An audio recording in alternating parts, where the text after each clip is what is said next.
오늘 이 시간 우리에게 주시는 하나님 말씀은 신약성경 누가복음 2장 말씀입니다.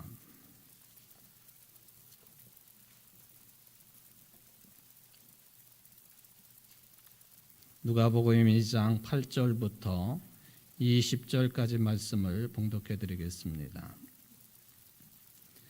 그 지역의 목자들이 밤에 밖에서 자기 양떼를 지키더니 주의 사자가 곁에 서고 주의 영광이 그들을 두루 비추매 크게 무서워하는지라.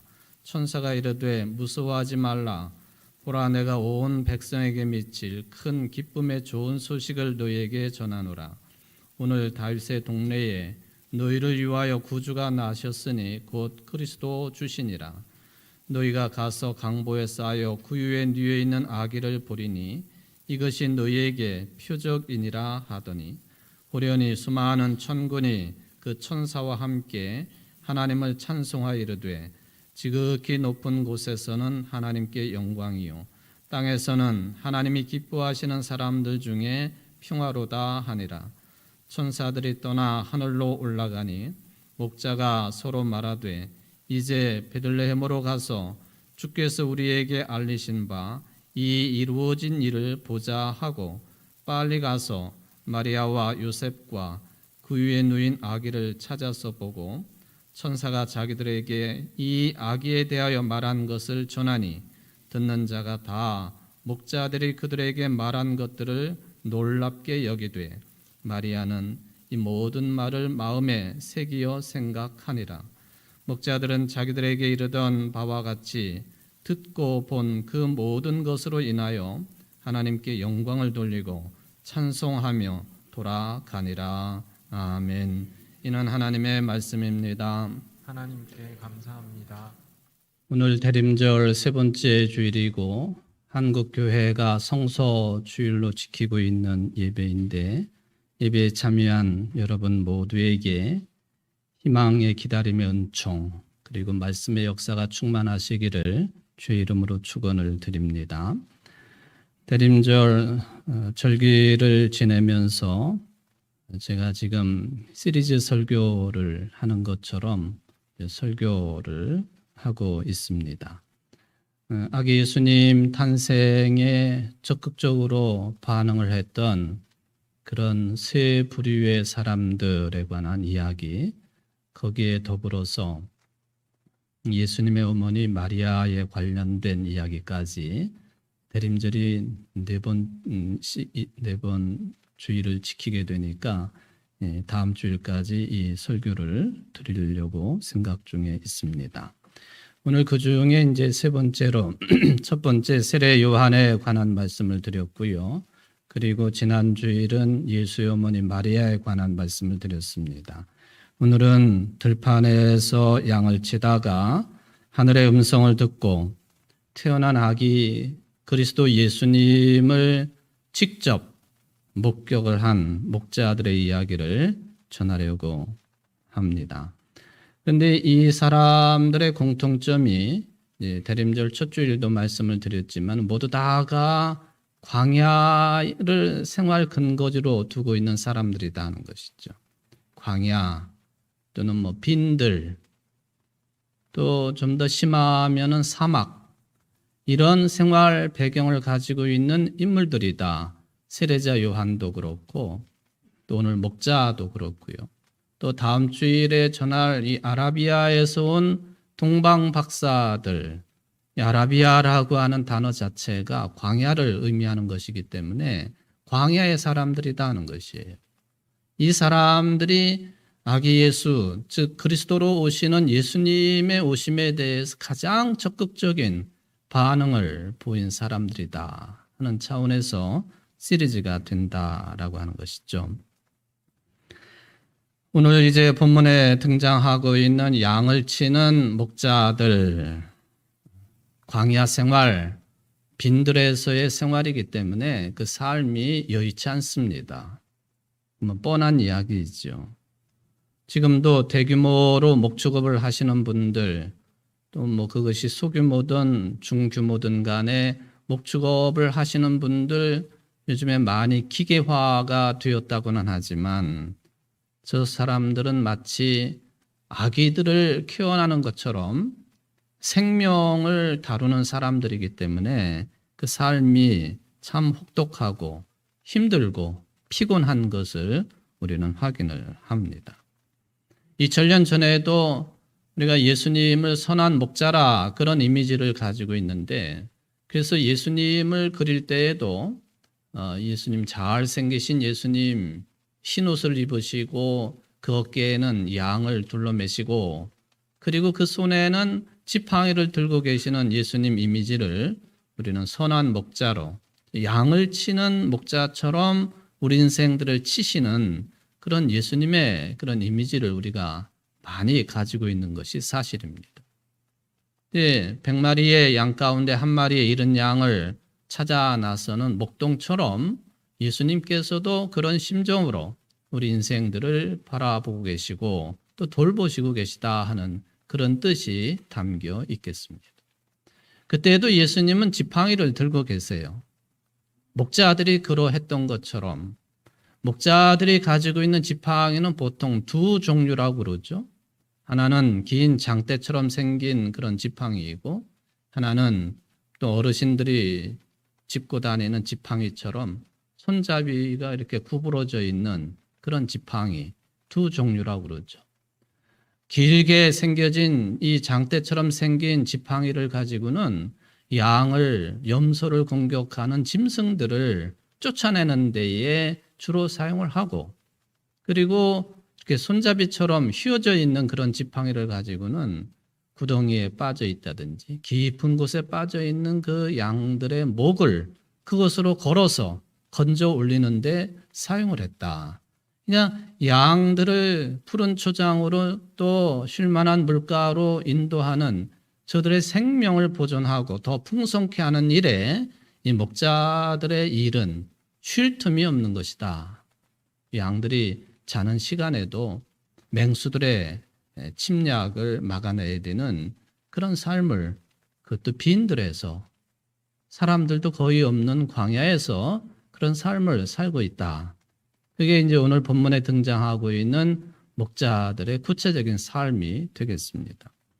얼마 전에 미국의 조지아주에서 있었던 일이겠습니다만은 이 양들이 생활하고 있는 그곳에 사람 혼자 힘으로는, 주인 혼자는 할 수가 없으니까 목동들을 고용하는 것이 아니라 양치기 개를 이용해 가지고 양들의 생명을 보존하고 또 양들을 몰아가는 이제 그런 일이 지금도 세계 곳곳에서 있지 않습니까? 우리나라에서는 그렇게 보기 쉽지 않은 현상이기는 합니다만은, 근데 이 조지아주에서 이 많은 양을 치고 있던 양치기 개, 이름이 캐스퍼라고 하는 이름을 가지고 있는 양치기 개인데, 이 코요테의 말하자면은 침략을 받은 거죠. 코요테, 늑대보다는 몸집이 좀 작지만 맹수거든요. 무서운 맹수죠. 근데 코요테가 자그만치 11마리가 양떼들을 습격을 했습니다. 그런데 이 캐스퍼라고 하는 2살짜리 이 양치기 양 모는 개가 이 현장에서 6마리의 코요테를 물어 죽이고, 그리고는 도망가는 코요테를 쫓아가 가지고는 2마리를 또 물어 죽이고, 8마리가 죽은 거죠. 그리고 3마리는 이제 도망을 갔다. 그리고는 이 캐스퍼 양 치는 개도 사라졌습니다. 이틀 동안 보이지 않았습니다. 주인이 걱정이 돼가지고는 SNS 상에다가 자기 캐스퍼 개의 사진을 올리고 찾기 위해서 그런 작업을 벌였는데, 이틀 만에 이 캐스퍼가 스스로 집으로 돌아왔습니다. 근데 온 몸에 상처를 입고 생명에는 지장은 없는 상태이긴 하지만 상당한 상처를 입은 상태로 돌아와 가지고 지금 병원 치료를 받고 있다. 사람들이 그런 소식을 듣고 또 뉴스에도 나간 내용들이었기 때문에 그 용감한 개를 칭찬하면서 전국에서 성금을 보내주었는데, 수술비를 하고도 남을 만큼의 성금이 2천만 원이 성금이 들어왔다 하는 그런 기사를 봤습니다. 여러분들 사진을 보시면 저게 코요테. 늑대랑 똑같이 생겼죠? 덩치는 좀 작지만 맹수입니다. 그리고 이 코요테를 8마리나 물어 죽인 캐스퍼가 저 개입니다. 원래가 그 프랑스의 그 피레네 산맥에 주로 있으면서 가축들을 지키는 그런 종의 덩치가 꽤 큰 개인데 하여튼 한 마리가 8마리를 물어 죽이고 3마리는 도망을 갔다. 수술 중에 치료 중에 있다고 하는 그런 소식을 듣게 되었습니다. 여러분 이 빈들에서 광야에서 양을 친다고 하는 일이 힘든 일이다 그 차원으로 머물지 않습니다. 양들의 생명도 지켜야 되지만은 어떤 때에는 그 목자들의 생명도 위협을 받을 수 있는 장소가 바로 이 빈들이고 광야라 하는 것을 우리가 생각을 해볼 때에 오늘 본문에 등장하고 있는 오늘 본문에서는 그것을 밤에 밖에서 양떼를 지키던 목자라 그렇게 표현을 했는데 이 바키라고 하는 것이 바로 이 빈들을 의미하는 것이고 또 광야와 같은 곳이다라는 것을 생각해 볼 수가 있겠습니다. 신약 성경에 보면은 이 빈들, 광야 이런 장소를 히라보로 표기를 할 때에 보통 에레모스라고 하는 단어를 동원을 했습니다.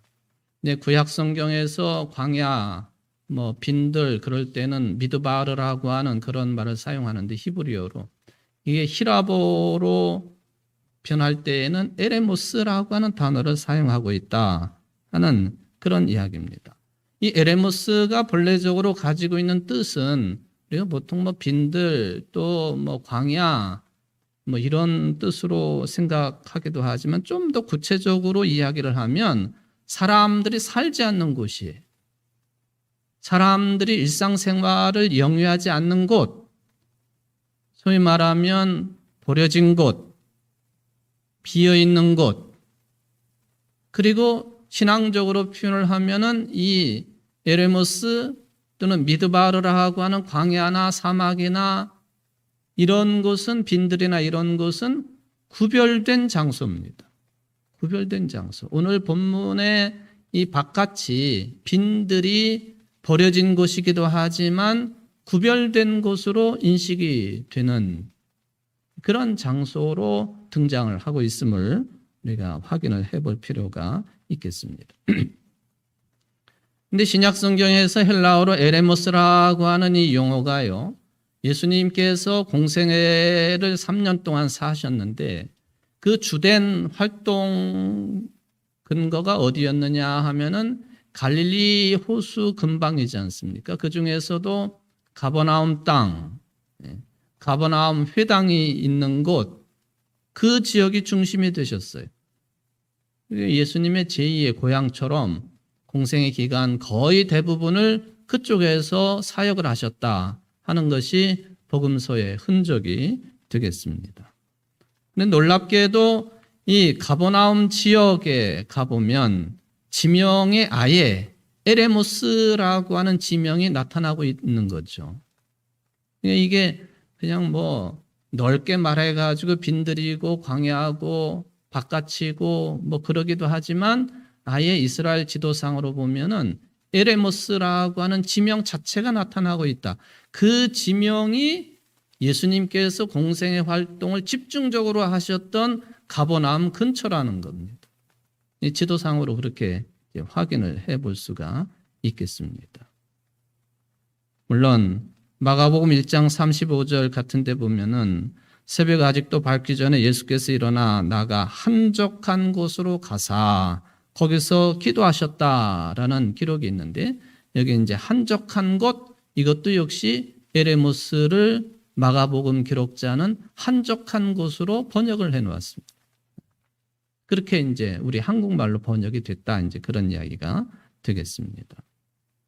그러므로 이 에레모스, 빈들, 광야 이 구별된 공간으로 신앙적으로 받아들일 수 있는 이곳은 특별히 예수님께서 홀로 계시는 동안에 무리들과 함께 계실 때가 아니고 혼자 계실 동안에 금식도 하시고 기도도 하시고 묵상하셨던 그런 상징적인 장소가 바로 에레모스라고 하는 히라보 용어라고 하는 것을 볼 수가 있겠습니다.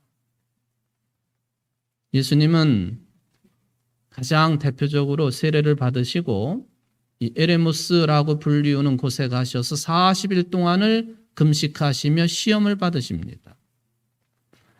19세기에 활동을 했던 러시아의 화가 중에 이반 크람스코이라고 하는 이름을 가지고 있는 화가가 있습니다. 이분이 이제 광야에서 시험을 받고 계시는 예수님 그림을 그려 놓았는데 뭐 다른 것하고는 조금 색다른 그런 표현을 했다고 저는 생각을 해 봅니다. 그림을 한번 좀 보여주시기를 바랍니다만은 저렇게 지금 예수님이 바위에 앉아 계신 모습인데 저게 광야입니다. 40일 동안 시험 중에 계시는 예수님을 그려 놓았습니다. 우리 화면상으로는 그게 잘 드러나지는 않겠지만은 이 크람스코이 이 화가는요, 의도적으로 차가운 색조를 사용을 했어요. 차가운 색조가 주로 어느 때 나타나는가 하면은 동틀 무렵입니다. 그러니까 저 장면은 동틀 무렵, 기온도 쌀쌀하고, 그리고 색조 자체도 동틀 무렵에 차가운 그런 때에 예수님이 바위에 앉아 계신 시험 당하시면서 그 모습을 그려 놓았다. 조금 이제 이렇게 클로즈업을 시켜보면 예수님의 얼굴이 저렇게 나타나는데 얼굴을 한번 보십시오. 마땅히 시험 당하시는 모습입니다. 화가가 참 화가답다 하는 그런 생각을 해보는데 40일 고난 과정 중에 있는 이 예수님의 얼굴 모습, 고뇌가 그냥 우리식대로 표현하면 뚝뚝 떨어지는 그 얼굴 표정입니다. 그러면서 맨발로 바위 위에 앉으셔서 일어선 모습이 아닙니다. 화가가 그런 의도를 가지고 있는 거죠. 40일 동안 저분이 그리스도이시긴 하시지만은 사람으로 인간이기도 한 저분이 아직도 고뇌 중에 계시다. 그래서 아직 일어서지 못한 모습으로 맨발로 앉아있는 모습, 인간의 길과 하나님의 길 양쪽에서 진심으로 인류의 구원을 위해서 고뇌하고 있는 그 표정을 저렇게 화가가 표현을 했다. 특히 이제 전체적인 그런 모습보다도 예수님의 얼굴을 가까이 대해서 보면은 참 저 자신도 고통스러운 그런 모습이 되겠습니다.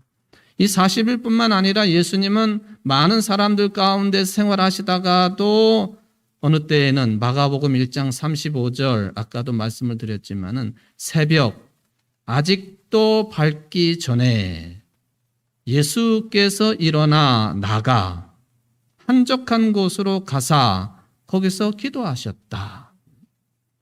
이 러시아 화가가 시간 배경을 새벽으로 잡은 것처럼 새벽 아직도 밝기 전에 봉이 완전히 트기도 전에 예수님은 일어나셔서 어느 곳으로 가셨는데 그 어느 곳이 어디냐 하면은 한적한 곳이라. 킹 제임스 버전 흠정역에서는 이 한적한 곳을 뭐라고 영어로 표기를 해놓았느냐 하면은 나 혼자만의 공간으로 가셨다.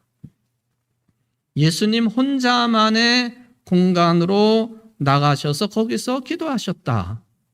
그렇게 흠정역 성경에서는 번역을 해 놓았습니다. 복음서는 한결같이 예수님께서 그 놀라운 사역과 말씀에 열광하는 사람들이 늘 곁에 있었지만은 시시때때로 예수님께서는 그 군중들을 피해서 에레모스 혼자 계시는 곳에 혼자만의 공간으로 한적한 공간으로 빈들로 광야로 나가셔서 기도하셨다. 바로 가버나움 부근이 그런 장소였다는 것이죠.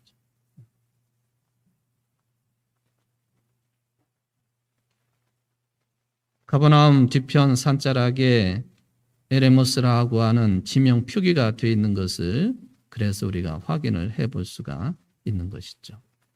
가버나움 주변이라고 제가 말씀을 드렸지만은 좀 더 그 범위를 좁혀가지고 얘기를 한다면은 그 예수님이 마태복음 5장에 기록되어 있는 것처럼 8가지 복을 선언을 하시지 않았습니까?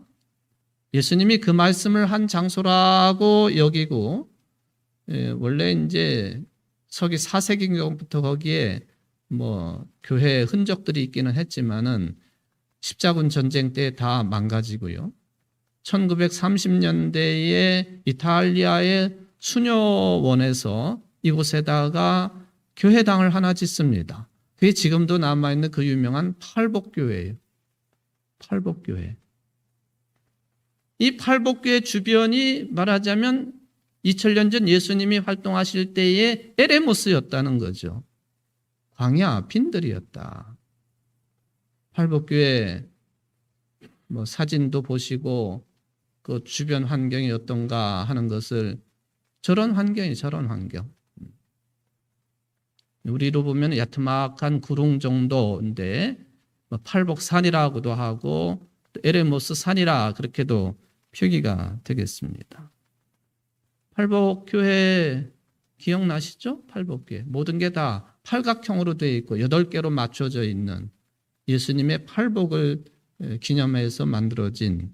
근데 저 교회당을 지을 때 1930년대 이탈리아의 수녀원에서 힘을 들여가지고 만든 거라고 하는데, 당시에 그 이탈리아의 독재자가 무솔리니 아닙니까? 무솔리니가 저 건축을 할 때 상당히 공헌을 했다고 그래요.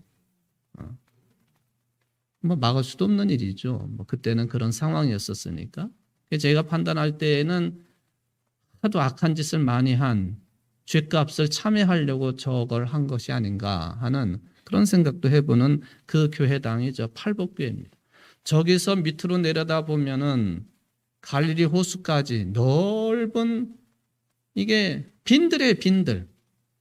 비탈지기는 했지만은, 그러니까 어떤 음향을 연구하는 사람들이 도대체 이 곳에서 그리고 그 근처에서 5,000명이나 넘는 사람들에게 오병이어를 가지고 기적을 베푸시고 먹은 사람들이 남자만 5,000명이라고 그러니까 10,000명 정도가 모였다. 어떻게 수천 명, 10,000명이 모인 자리, 저 넓은 공간에서 예수께서 말씀을 하실 때 사람들이 들을 수 있었으며, 이런 궁금증을 가지고 시험을 해봤더니 이게 지형적으로 한 사람이 이야기를 해도 수천 명이 동시에 들을 수 있는 공간적인 특이한 현상을 저기 가지고 있는 것이 에레모스라. 뭐 그런 연구를 한 결과가 있기 때문에 제가 이제 그런 소개를 해드릴 수가 있겠습니다. 여기에서 예수님께서는 수고하고 무거운 짐진 자들아 다 내게로 오라, 그렇게 말씀하신 거예요. 마음이 가난한 사람들에게 하나님 나라의 복을 주셨고, 또 슬퍼하는 사람들에게 위로의 복을 허락하시고, 온유한 사람들에게 땅을 차지하는 복을 주시고, 의에 줄이고 목마른 자에게 배부름의 복을 주시고, 자비한 사람들에게 하나님의 자비의 복을 주시고, 마음이 깨끗한 사람들에게 하나님을 볼 수 있는 복을 주시고, 평화를 이루는 사람들에게 하나님의 자녀가 되는 복을, 을을 위해서 핍박을 받는 사람들에게 하늘나라가 저들의 것이 되게 하시는 복을 선포하신 곳, 그것이 에레모스라. 빈들이었다, 광야였다, 한적한 곳이었다. 어느 때에는 예수님께서 혼자서 기도하시고 금식하셨던 그런 곳이었다.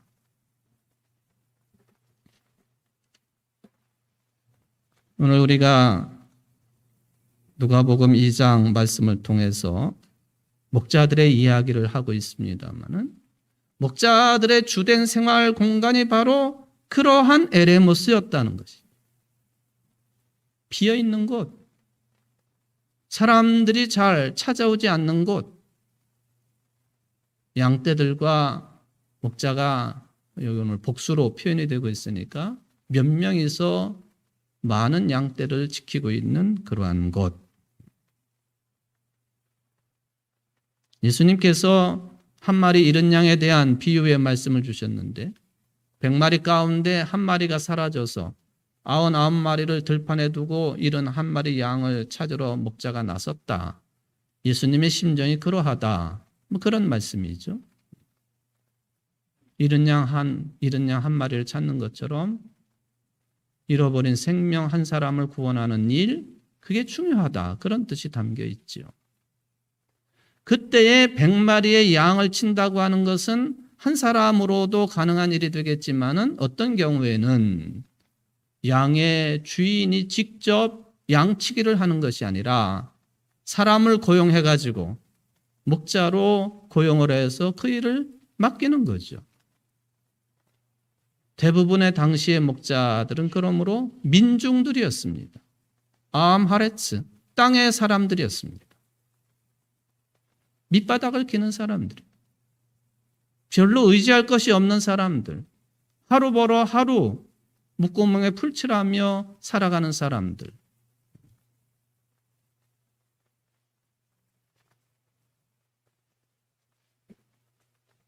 자기의 몸으로 먹고 사는 사람들.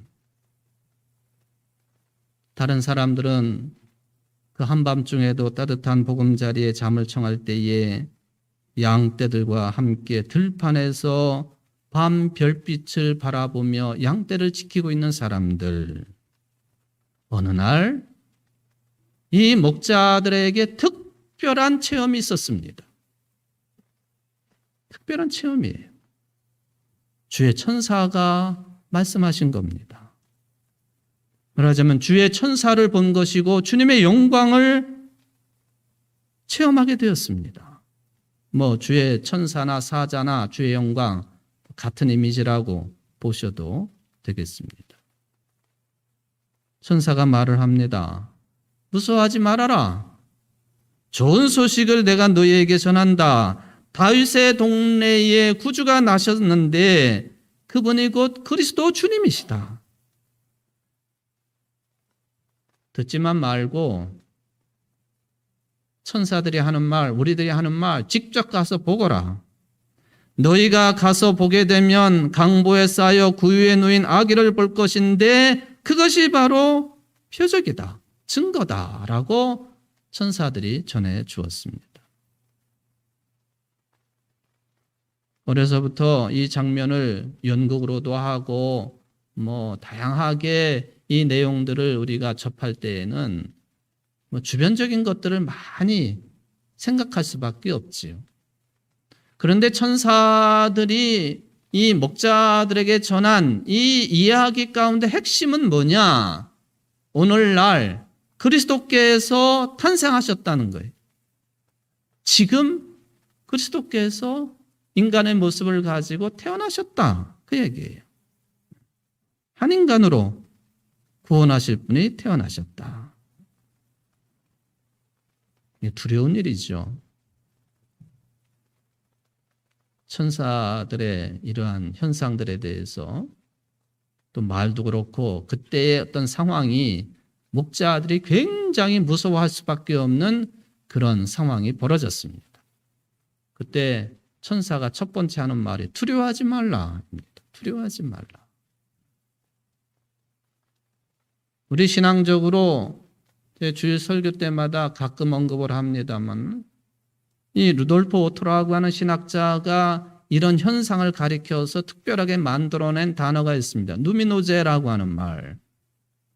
두려움은 두려움인데 그냥 코요테를 보고 느끼는 두려움, 또 귀신을 보고 느끼는 두려움, 그런 두려움이 아니라 이거는 일종의 거룩한 두려움이라.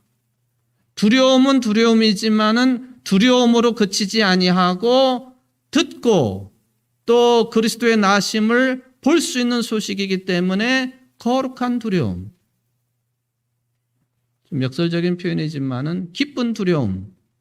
이게 지금 천사들의 말을 통해서 목자들이 가지게 된 그런 현상이 되겠습니다. 가서 보면, 즉 그리스도가 태어나신 곳에 가서 보게 되면은 강보에 쌓였고 그 위에 누인 아기를 볼 것이다. 정말로 가보니까, 빨리 가보니까 예수의 어머니 마리아, 또 아버지 요셉이 있고 주변에 사람들이 있었던 것 같아요. 확인을 합니다. 그리고는 목자들은 천사로부터 들은 이야기를 저들에게 그대로 전했습니다. 사람들이 다 신기하게 받아들이고 깜짝 놀랐습니다. 특별히 예수의 어머니 마리아는 그 이야기를 마음속에 잘 간직하게 되었다. 그런 표현이 오늘 본문에 들어 있습니다. 시원찮은 사람들에게 하루 보러 하루 살고 있는 말하자면 무지랭이들, 민중들, 땅의 사람들, 힘없는 사람들, 고관대작이 아니라 이런 자들에게, 즉 빈들에서 생활하고 있는 자들에게, 에레모스에서 생활하고 있는 자들에게 주님께서는 귀한 복음을 전해주셨다 하는 게 복음서가 가지고 있는 크나큰 특징입니다.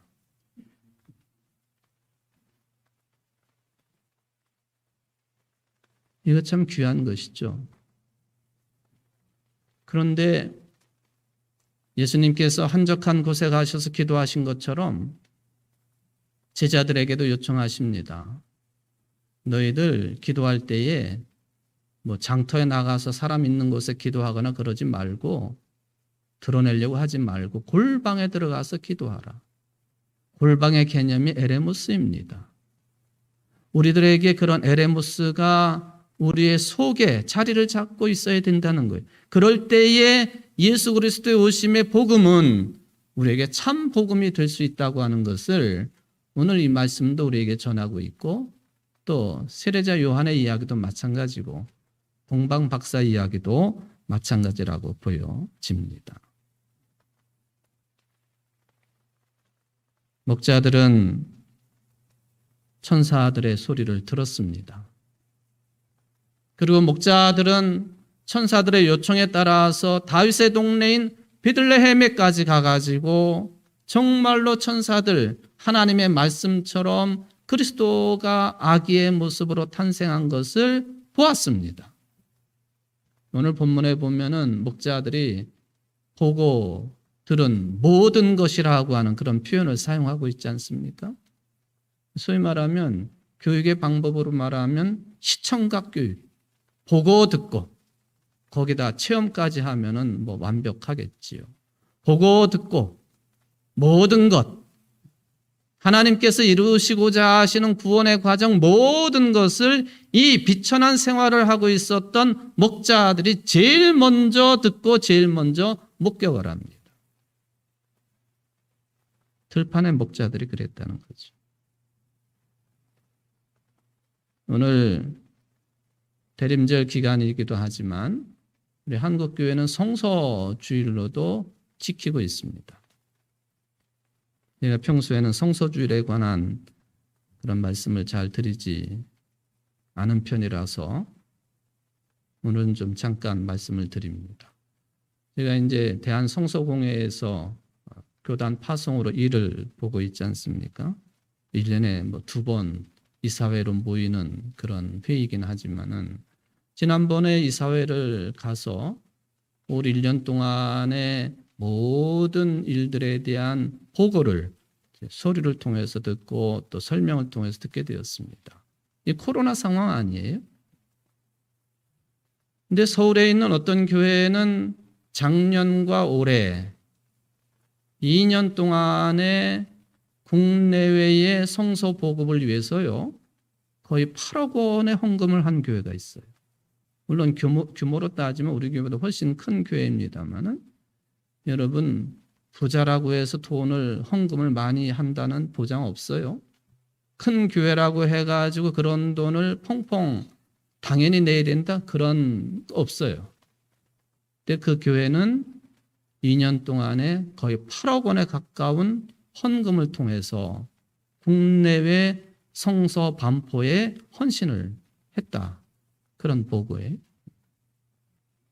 어떤 대구의 서문시장에서 조그만 이불 가게를 하고 있는 집사님 한 분은 우리나라가 미국의 어떤 선교사들의 우리 교회도 마찬가지지만 선교 활동을 통해서 이렇게 기독교가 흥왕되는 그런 나라가 되었다고 하는 것을 늘 기억하면서 이불을 팔아가지고 모은 돈, 몇 년 동안 모은 돈 1억 원을 또한 성서 반포를 위해서 헌금을 했다. 뿐만 아닙니다.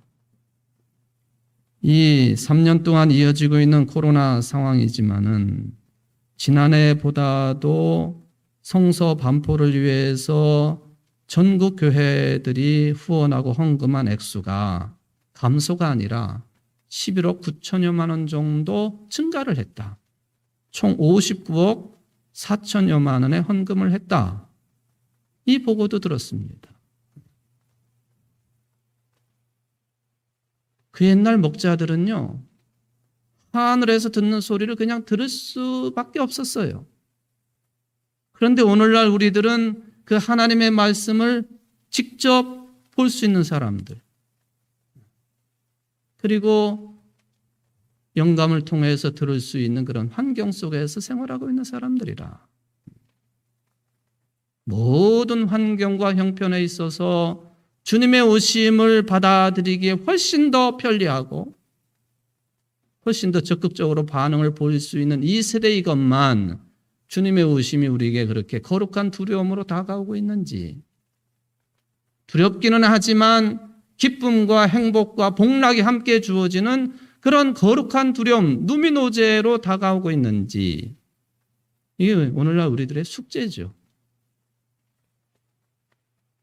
이번 대림절 기간이 그 숙제를 풀 수 있는 기간 되시기를 바라고요.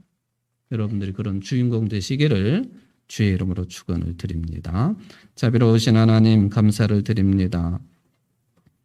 바깥의 들판의 목자들이 천사들의 음성을 들었고 또 들은 대로 찾아가 보니 떡집이라고 불리우는 베들레헴에 아기 예수가 탄생하신 것을 보게 되었습니다. 그리고 저들은 보고 들은 모든 것들을 전하는 인물들이 되었습니다. 그때보다도 훨씬 더 편리한 삶을 살고 있는 우리들에게 거룩한 두려움을 다시 회복시켜 주옵소서. 우리들로 하여금 주님을 만나고 주님의 음성을 듣고 하나님의 구원의 역사에 동참하기에 부족함이 없는 신실한 신앙인들, 희망으로 기다릴 줄 아는 참다운 그리스도인들이 될 수 있도록 축복을 내리워 주옵소서. 우리 교회가 그런 구유가 되게 하시고 우리 교회 모든 성도들이 그런 심령을 가지고 있는 목자들처럼 잘 기다릴 줄 아는 사람들, 그래서 보고 듣고 모든 것을 체험할 수 있는 복락을 누리는 성도들이 될 수 있도록 축복하여 주옵소서. 예수님의 이름으로 간절히 기도하옵나이다. 아멘.